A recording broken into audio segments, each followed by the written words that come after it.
Digga, wie macht der denn so einen Meter, Digga? Ich raff das nicht. Ich muss mir auch mal ein Video nochmal angucken. Crazy. Er wurde eben von Dorsa gecoacht im Discord. Du kannst ihn, Yes. Ja, Dorsa, ne? Guck das doch mal bei mir, was du Digga. Ich korrekt, Dorsa. Richtiger Löwe, Digga. Dorsa, aber dass man mir das abspricht, Digga. Dorsa hat selber gesagt, ich habe eine geisteskranke Lernkurve in dem Spiel.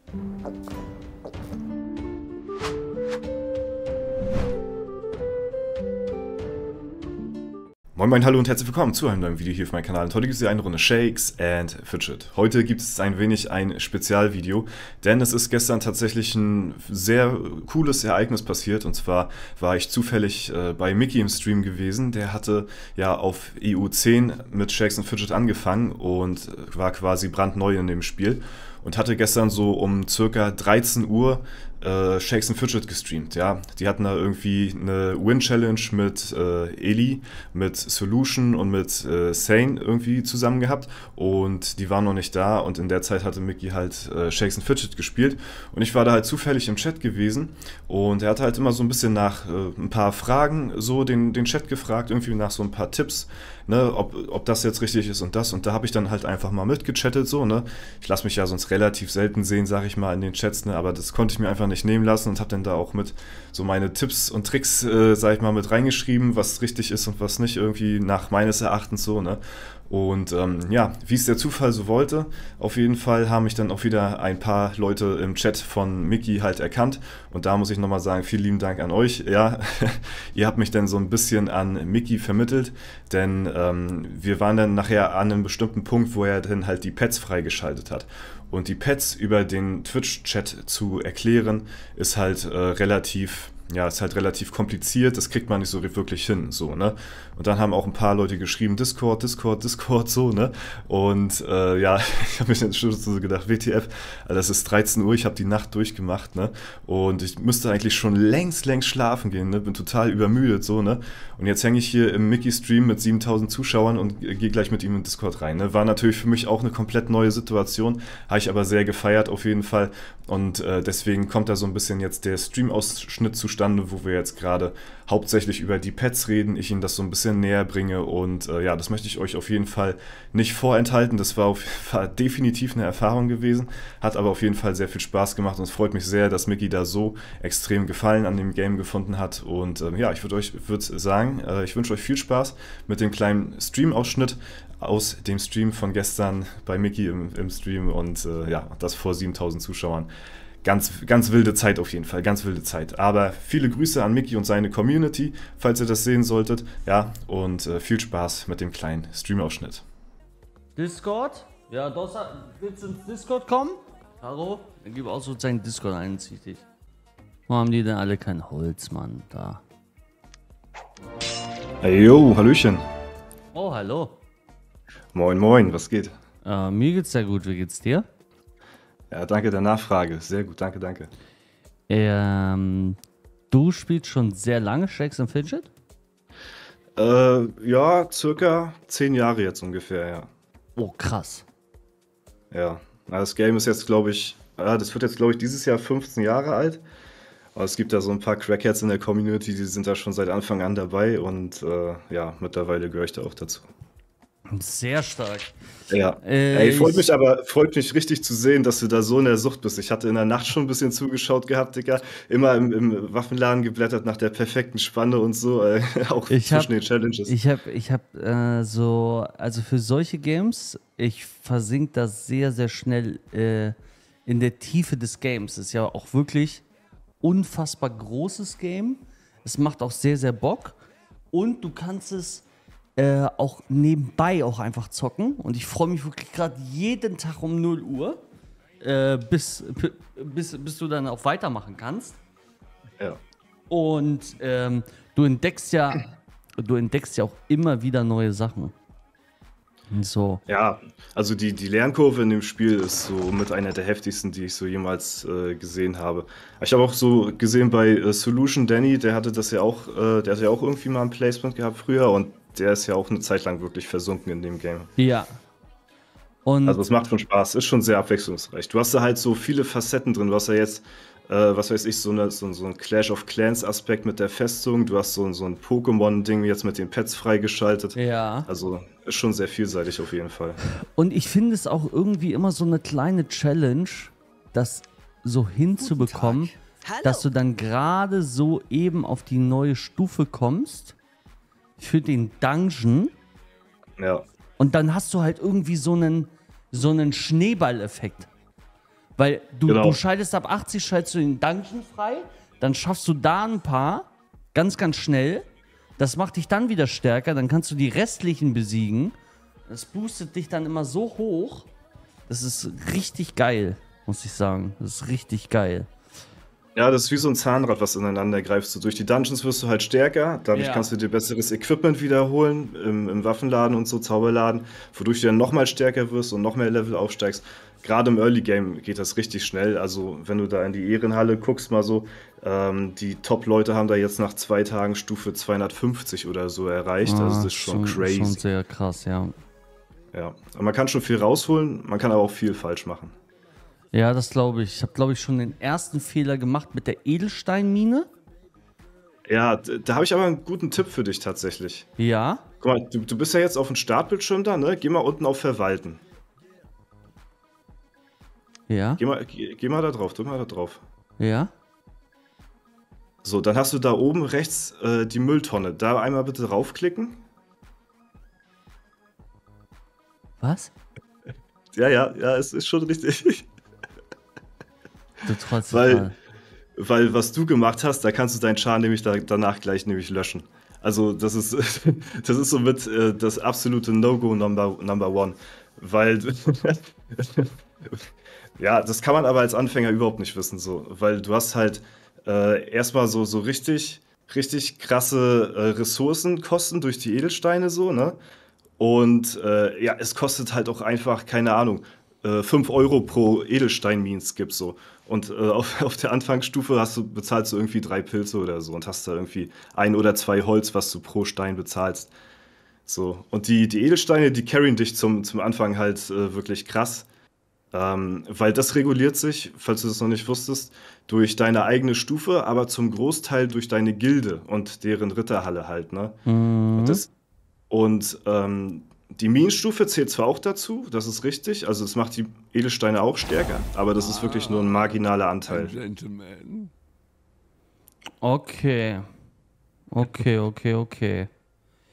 Ja. Jetzt wegen den Pets. Ja. Soll ich dir grob erklären, wofür die gut sind, was sie machen? Ja, und ich will schnell auf Level 80, dass ich dann da noch eventuell den Schlüssel finden kann. Ja, also bei den Pet-Elementen hast du jetzt alle Habitate einmal durch, ne? Ja. Okay, also da hast du kein Potenzial mehr auf Erfahrung. In den Dungeons, da hast du jetzt nur einen Gegner, das ist glaube ich ein Magier oder so, ne? Oder was war das? Ja, das ist dann ein bisschen schwierig, da dann voranzukommen. Ja, man könnte mit SF-Tools ein bisschen, da könntest du dir deine Prozentchancen so ausrechnen. Ich weiß aber nicht, ob das jetzt für dich zu umständlich ist oder ob du das einfach so auf blauen Dunst so ein bisschen tryen willst. Also mir ist es persönlich auch immer zu viel. Ich gucke einfach, ob da was geht oder nicht und dann sieht man das halt auch so ein bisschen. Aber damit weißt du es halt dann auf die Punktlandung genau, wie viel Prozente du noch hast. Ja, ansonsten, wie gesagt, die Pets sind im Prinzip dazu da. Du hast da ja halt 5 verschiedene Elemente und die 5 verschiedenen Elemente sind für deine Attribute da. Und richte dich mal so ein bisschen nach der Farbe der Früchte. Zum Beispiel die blauen Pflaumen, die boosten zum Beispiel deine Stärke. Die roten Erdbeeren, die boosten zum Beispiel dein Glück. Und wenn du ja, mal so auf deine Attribute schaust, dann siehst du ja, da sind die auch so ein bisschen ja, farbig markiert. Ja, und ja. Und da kannst du dich dann so ein bisschen nachrichten. Okay. So. Und Aber gibt diese es- Früchte. Ja. Ja? Gibt es beispielsweise jetzt ein Pet, wo ich zum Beispiel hier den Stufe 3 schaffen würde? Stufe 3 ist ja möglich. Also wie schaffe ich den Stufe 3 hier wegzumachen, dass ich da nochmal die XP einsacke?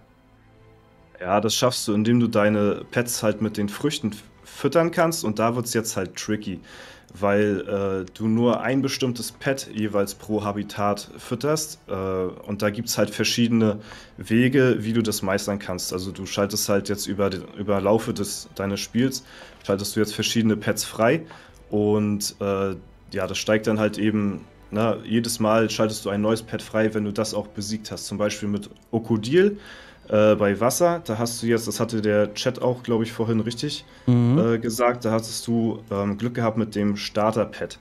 Okay. So, und das kannst du jetzt schon mal bedenkenlos füttern. Da kannst du deine Pflaume einmal, raufziehen auf das Okodil. So? Und dann steigt das halt im Level und wenn du auf die Attribute geachtet hast, boostet jede Frucht halt die Attribute von deinem Pet.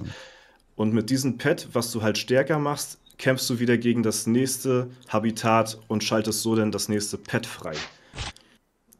So, und umso stärker die sind, umso höher ist dann deine Chance, halt eben den nächsten, ja, Pet-Dungeon sozusagen zu besiegen. Okay. Ja, bei den Pets ist es halt nur tricky. Ja, also da wird es halt dann ein bisschen ja, kompliziert. Da brauchst du halt wirklich so ein paar Vorlagen oder musst dir das irgendwie aufschreiben, weil da gibt es bestimmte Pet-Wege, wie du am besten die Pets durchspielst bis zu dem allerletzten Pet, was du unten freischalten kannst. Krass, okay. Weil du fütterst tatsächlich immer nur eins und nicht alles gleichzeitig. Das ist auch ein beliebter Anfängerfehler, dass alle so das gleich verskillen. Aber tatsächlich fütterst du immer nur eins und fokussierst dich auf eins und mit dem kämpfst du dich dann durch und schaltest das nächste frei.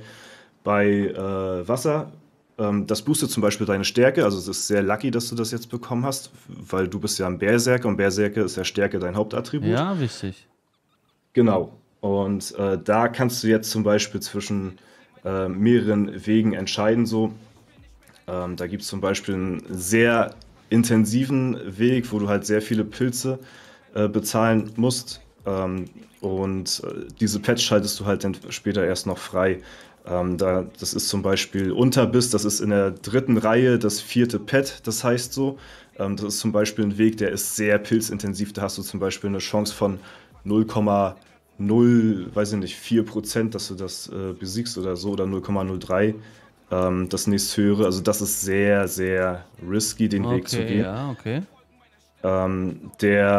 Der etwas bessere Weg wäre zum Beispiel, dass du auf das Pet Nummer 9 gehst, glaube ich. Das ist in der 2. Reihe auch das 4., das heißt Tintak. Und wenn du das irgendwann freigeschaltet hast, da kannst du dann als nächstes drauf gehen und das füttern. So. Und da sagt man so, ja, wie gesagt, da muss man sich einen Guide oder so dann raussuchen, wenn man wirklich nichts falsch machen will. Aber kann ich das Okodil zum Beispiel jetzt mit der Traube hier füttern und den nächsten einfach machen? Du kannst das Okodil nicht mit der Traube füttern. Jede Frucht ist nur für das jeweilige Element halt da. So ist zum Beispiel die Frucht, also oder Aber die wie Traube ist zum besiege ich Beispiel denn nur jetzt für den Schatten. Stufe 3 mit dem Okodil? Welchen Stufe 3er meinst du? Hier unten da, Wasserhabitat Stufe 3. Den. Ach so, ja, das machst du, indem du halt Früchte sammelst. Die Früchte können dir halt entweder durch Pet-Kämpfe kannst du die erlangen, also du hast ja links unten die Pet-Kämpfe so. Oder du kannst die halt eben auch wenn Früchte-Event ist, sowas gibt es auch hier in Shakes and Fidget, da kannst du zum Beispiel Früchte finden auf Quests und dann kannst du die auch damit dann... Das bedeutet, bei Wasser, Okodil, gehe ich für die Pflaume, pack die ganze Zeit Pflaumen auf das Okodil drauf.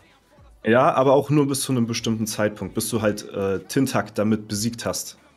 Weil das ist das, was du als nächstes freischaltest. Denn. Und dann fütterst du nämlich Tintak weiter und damit kommst du dann schon fast bis zum Ende. Da hast du noch ein Zwischenpad, was du noch füttern musst und dann kommst du bis zum Ende durch.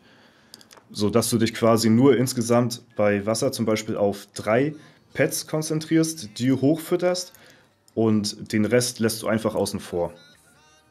So. Und wenn du über die ganzen Pets rüber hoverst, dann kannst du zum Beispiel sehen, wo und wann du die findest, weil da ist der Zeitpunkt auch sehr entscheidend. Weil zum Beispiel Tintak, was du als nächstes brauchst, es kann dir nur Donnerstag nachts im Gammelforst begegnen. Da musst du dann halt eine Quest annehmen in der Taverne wo du halt zum Gammelforst musst, ne? Und das nur Donnerstag nachts. Zum Thema nochmal Tag und Nacht. Also es gibt auch hier Tag und Nacht in Shakes and Fidget. Der Tag beginnt um 6 Uhr morgens und endet um 18 Uhr abends.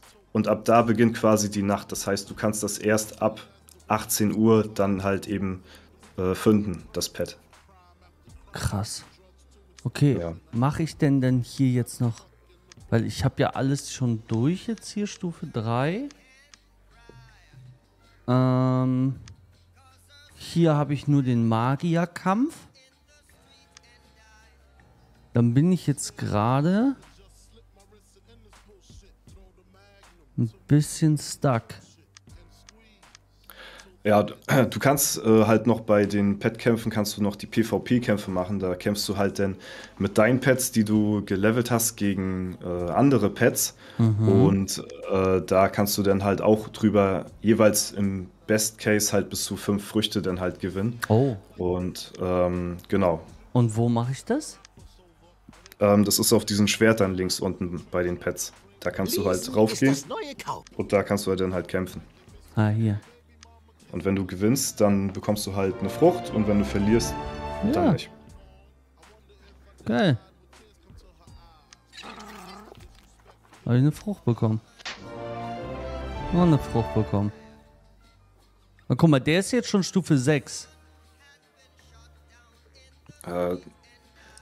Ja, der wird wahrscheinlich ein bisschen schwieriger. Das Ding ist halt, wenn die halt schon mehr gefüttert haben als du, dann hast du es dann halt schon ein bisschen schwieriger gegen die zu gewinnen. Also der hat wahrscheinlich ein paar mehr Früchte gleichzeitig hochgefüttert, denke ich mal, und ist deshalb vielleicht im Early Game ein bisschen stärker. Nee, Aber geht halt zum Beispiel den das ist falschen hier, Weg. glaube ich, die nächste Stufe. Hier, guck mal, der. Ach so, Krokodil da. Stufe 6. Ja. Ja, ja. Aber ich ziehe auf jeden Fall die Traube hier wieder auf das Krokodil drauf, ne? Die Pflaume, ja. Ja, genau. Gut. Also das Okodil kannst du jetzt erstmal so füttern bis Stufe 39 Oh, circa. Ja, weil dann ist dein Okodil mächtig genug, um das nächste Das Tintak. Ja, das Tintak zu besiegen okay, sozusagen. okay. Mit einer guten Chance. Okay. Genau, und dann fütterst du das Tintak weiter. Okay, 39 merke ich mir. Danke dir. Na, ich Ja, hab und jetzt, so eine- bin jetzt hier und so kurz eine- vor Level 79. Ja. Ja, die PvP-Pet-Kämpfe, die geben dir allerdings keine XP für deinen Main-Account. Die Pets allerdings, die boosten deine Stat-Punkte.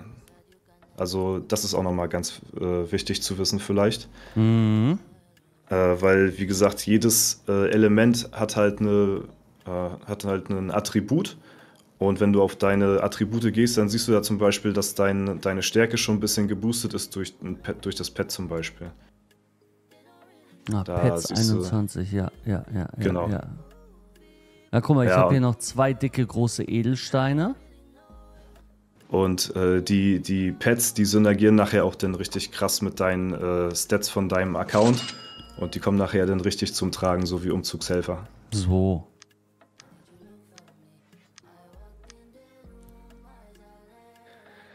Ja, müssen wir nur mal gucken, was du jetzt halt so finden kannst an Waffen noch. Da habe ich jetzt nicht ganz drauf geachtet, was so dein Maximales ist, was du so Mal finden kannst. 230 schon. Also berechnet tust du das halt immer, wenn du das mal so selbst wissen willst, was so deine Maximalspanne ist. Da gehst du zum Beispiel danach, was du so im Shop findest. Zum Beispiel sagen wir mal, du hast jetzt einen Durchschnittsschaden von 152. Ich weiß nicht was, oder 154 oder was das ist. Und das nimmst du mal 1,5 im Taschenrechner halt. Und das zeigt dir dann an, was du an Spanne rechts rausfinden kannst. Und das ist dann halt bei dir momentan gerade 231. Zumindest auf 154er Durchschnitt gerechnet. Ich hatte gerade Okay, gesehen, du hast ja. auch 158er. Ja.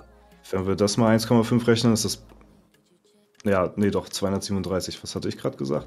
Ich glaube 237, ne? Ja. Ja. Okay. Ich könnte theoretisch könnte ich hier noch eine Waffe suchen.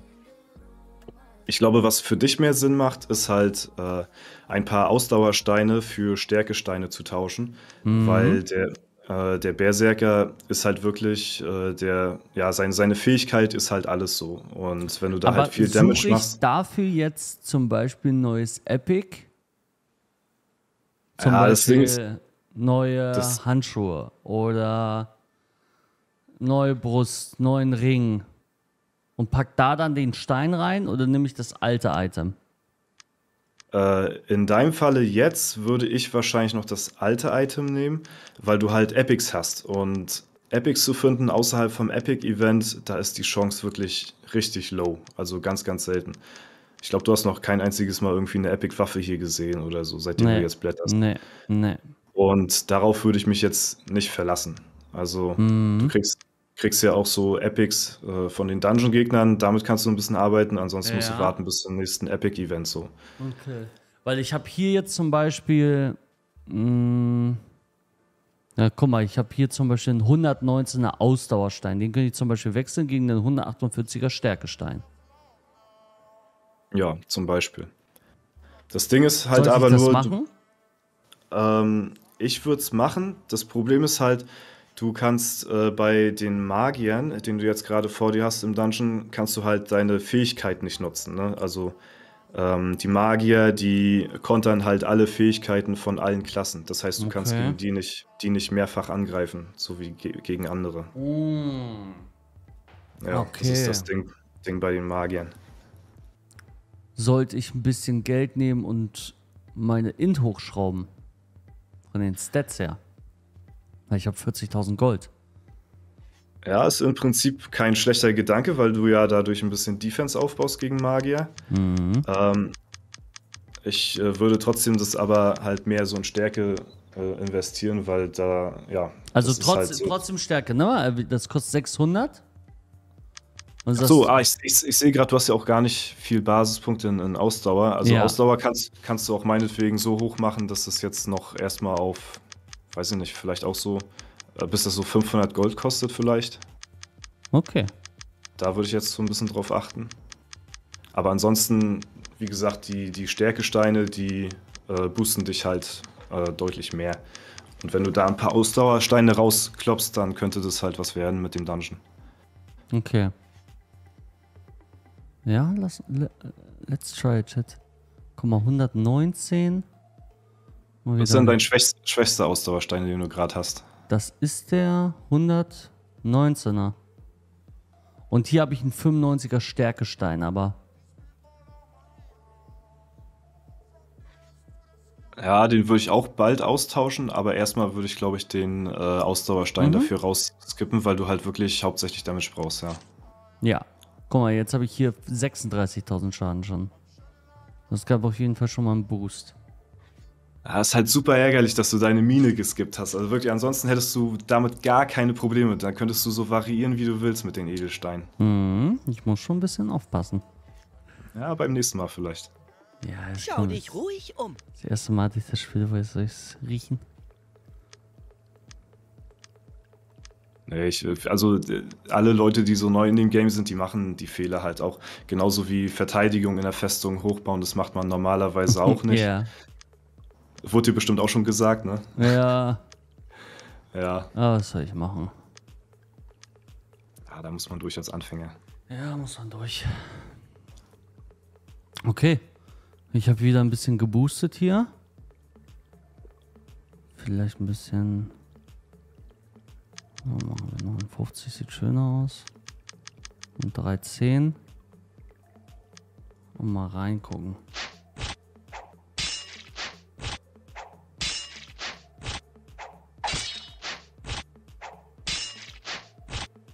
Ich mach schon gute Crits da.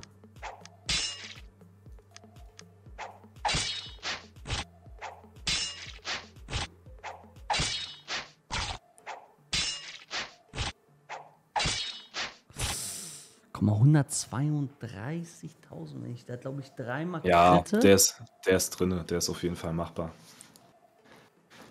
Da kannst du ein bisschen rein entern, wenn du willst. Ansonsten, wenn du auf Nummer safe willst, ich weiß halt nicht, wie stark deine Ressourcen jetzt darunter leiden, aber wenn noch 1, 2 Stärkesteine anstatt Ausdauer drin wäre, dann liegt der auf jeden Fall safe.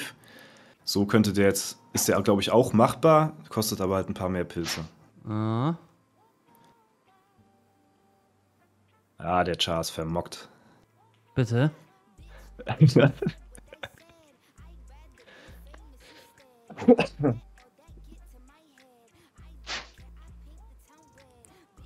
ist der erste Char, den hütet man. Ja, vielleicht später merkt man das auch nicht mehr, aber Oh. Da werde ich wahnsinnig, wenn ich da immer die... das stinkt nach Scheiße. Na, durchaus. Wichtig, der blaue Stein, hast du die gesehen? Da ist sehr er nice. doch. 153er. Ich sag's dir, jetzt eine neue Waffe finden, den 153er da reinkloppen, ist es auch.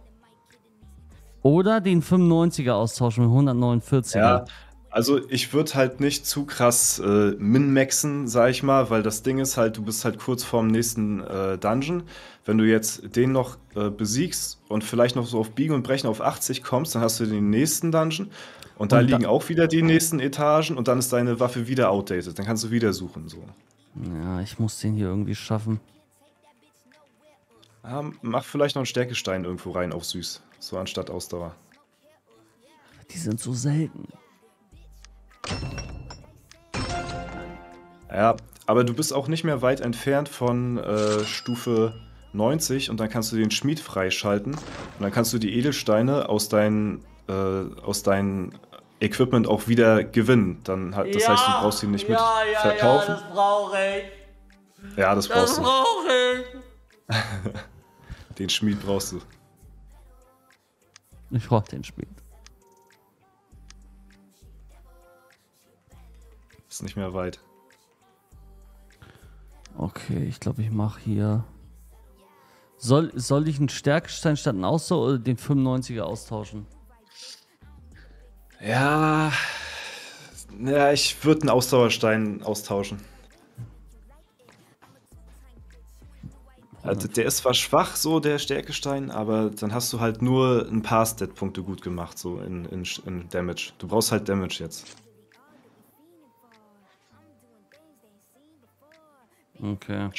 Spar dir den guten Stärke-Edelstein für die nächste Waffe auf und den etwas schlechteren, den tauschst du gegen den schlechtesten Ausdauerstein und dann gehst rein in den Dungeon.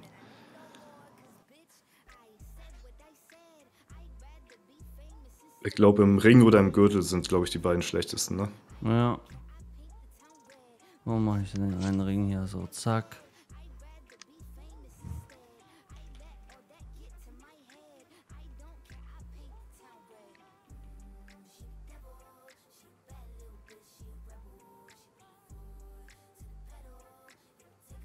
Boah, der haut mir so in den Wirsing ein, mein Gott.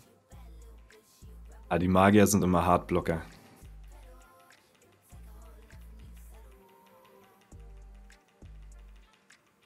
$55.000. No. Oh, ist doch weh.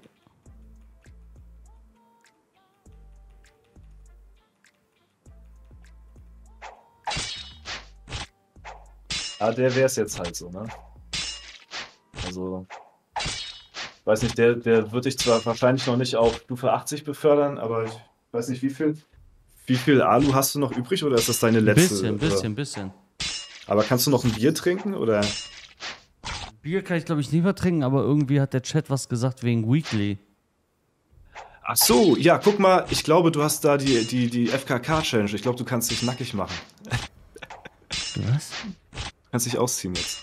Und dann? Also, guck mal, geh mal auf das Kreuz rechts oben und dann guck mal in die Stadtansicht rein. Mhm. Da hast du so vor der Taverne in der Mitte, hast du so einen Goblin. Da geh mal rauf. Und dann hast du da so, sind da so 2 Tabs offen und da ist einmal rechts oben Event. Und da guck mal, was du drin hast. Ich glaube, das ist dieses FKK-Ding. Ja, Teilzeit-Nudist. Da musst du dich einmal komplett nackig machen und 10-mal in der Ehrenhalle gegen jemand anderen gewinnen. Nackig. Und dann kannst du ein extra Bier saufen. Oh, big. Ja. Das ist geil. Das Ding ist, du musst aber dein komplettes Equipment dafür ausziehen und ich weiß nicht, ob du so viel Platz im Inventar hast, weil am Anfang hat man noch relativ wenig.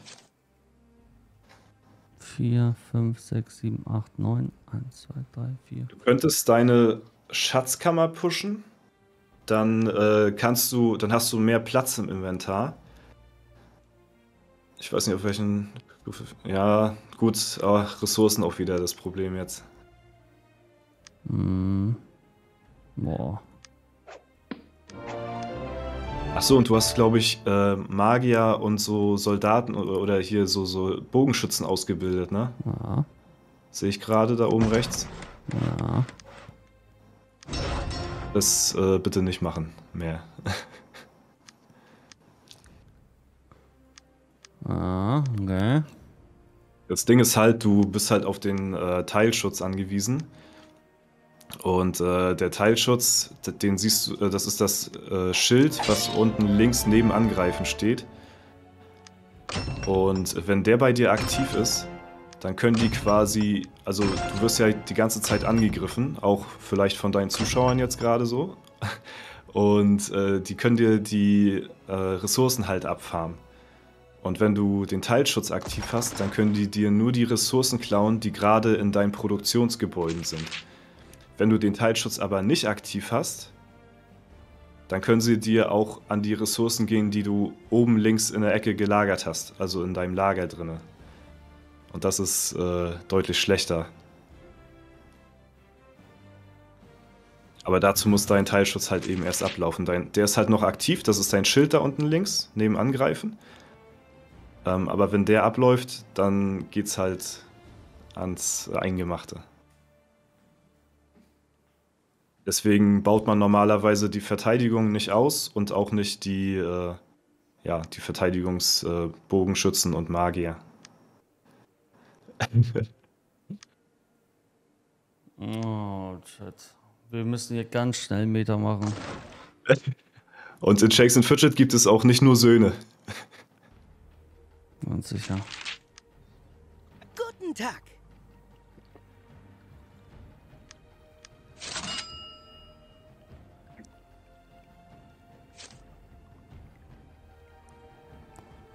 Okay.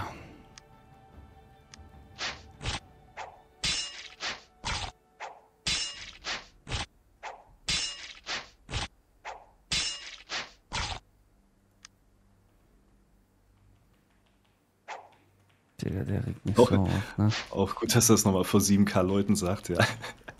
Man muss ja sagen, wie es ist, ne? Ich will nicht wissen, was bei dir zum Serverstart abging. Also, da können die dir halt auch dein Gold klauen und so, ne? Ich weiß nicht, ob du das mitgekriegt hast. Ja, ich wollte mal Sachen im Shop kaufen, kannst du nicht. Ja, ja.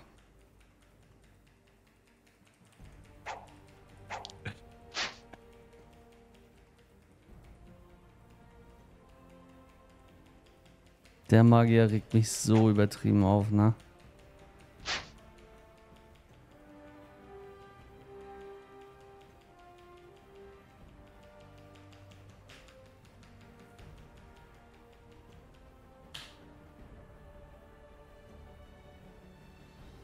Guten Tag. Ja, also hättest du jetzt keine Probleme mit den Steinen, hätte ich dir jetzt noch gesagt, so vielleicht noch 1 bis 2 mehr Stärkesteine rein, weil ja, du brauchst halt wirklich die Crits gegen den, du musst halt perfekte Crits landen, so gegen Magier. Aber das ist halt bei dir momentan gerade ein bisschen schwierig. Aber ich sag dir ehrlich, 78 ist jetzt noch nicht so hoch. Eigentlich kann man da auch auf die Tonne gehen. Ist das krank? Ich lösche doch jetzt nicht meinen ersten Schaden, Shakes and Fidget. Das macht man nie. Man verkauft auch nicht seine erste Rolex, man macht das nicht. Ab in die Tonne. Ist das geisteskrank.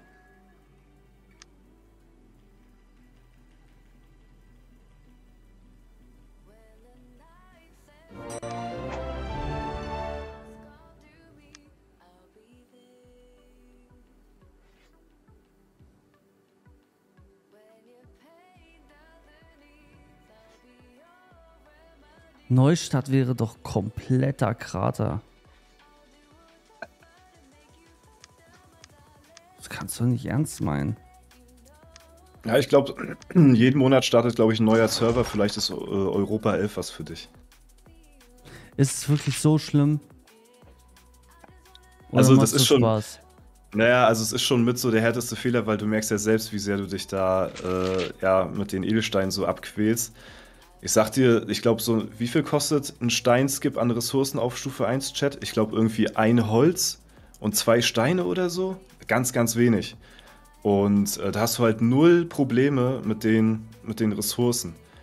Und das kostet dich auch, weiß ich nicht, keine Ahnung, ganz minimal Gold, weil kann mal kurz nachschauen. Meine Edelsteine auf Europa 10 ist ja auf Stufe 1 noch. Mal gucken. Ja, 30 Gold, 200 Holz und 67 Steine kostet dich ein Skip auf Edelstein Stufe 1. Und dadurch, dass dich ja deine Gilde so carried mit der Ritterhalle, hast du halt trotzdem extrem krank geboostete Edelsteine. Aber in ein paar Tagen juckt das doch nicht mehr. Da habe ich doch genug, oder nicht? Ja, also du ziehst die Edelsteinmine, also so tragisch ist es jetzt nicht. Ist schon ärgerlich, aber die Edelsteinmine musst du ja früher oder später sowieso hochziehen. Ab welchem Und Level? Wenn du in den Dungeons den Märchenturm freischaltest, schaltest du dann auch so Begleiter und so frei. Und da brauchst du halt die Edelsteinmine auf Stufe 10. Und wenn du die auf Stufe 10 hast, die Edelsteinmine, kannst du da das Herz zur Unterwelt finden. Und das ist dann halt nochmal so wie die Festung, nur halt nochmal in der Unterwelt-Variante, wo du dann nochmal sehr geile Sachen freischalten kannst. Da hast du zum Beispiel eine Goldgrube, die dir passives Einkommen an Gold generiert. Du hast einen Gladiator, der zum Beispiel deinen Crit-Bonus erhöht. Du hast eine Zeitmaschine, die dir jeden Tag zusätzliche Abenteuerlust bringt. Und sowas dann halt, ne? Aber ja, und wenn du das hast, ab dem Zeitpunkt, da ziehst du das dann, die Mine sowieso auf Stufe 10 hoch dann. Mhm.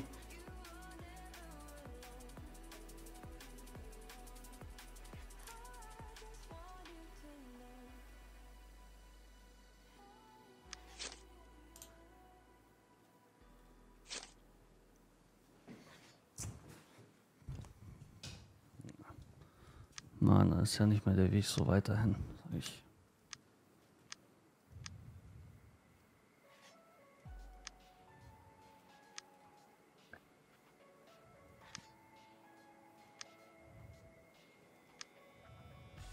Ja, also den Märchenturm schaltest du halt frei, wenn du die ersten 9 Dungeons halt besiegt hast. Und dann ist, glaube ich, der 10. Dungeon oder so, wenn ich mich jetzt nicht irre. Ist bei mir jetzt auch schon lange her. Schaltet dann automatisch der Märchenturm halt frei. Und da hast du dann halt 100 Etagen, die du nochmal zusätzlich durchballern kannst. Und jede einzelne Etage gibt dir 1% mehr Gold auf deine Abenteuerlust. Ah, okay. Ja, und da schaltest du dann halt auch noch 3 Begleiter zusätzlich frei. Einmal ein Magier, einmal ein Krieger, einmal ein Kundschafter. Und die kämpfen dann für dich mit im Märchenturm. Die kannst du auch noch mal alle equippen. Da musst du auch noch mal alle neu equippen. Also wie dein Char jetzt zum Beispiel, den Mickey, mastigen Mast, den du da hast. Das ist übrigens ein sehr geiles Profilbild. Okay. Kannst du dann nachher so, zeigt dir dann nachher so Pfeile auf dein Profilbild an. Die kannst du dann so switchen und dann hast du da 3 Begleiter, die alle nochmal komplett neu equipped werden wollen. Okay, ich suche mir jetzt eine Waffe, dann hau ich den da um, dann bin ich 80, dann gehe ich in die Dungeons rein und hole ich mir das Ding, ja? Probier. Ich weiß. Also wie gesagt, wenn 158 ist 237, kannst du rechts raus Funden anspannen. Oh, ne, schade. Ein bisschen musst du auch auf Rüstung achten, weil da ist ja auch Schadensreduktion mit bei. Außer halt gegen Magier, die ignorieren halt auch komplett deine Rüstung, ne? Ja. Also die Magier sind die Urwürte hier. Okay.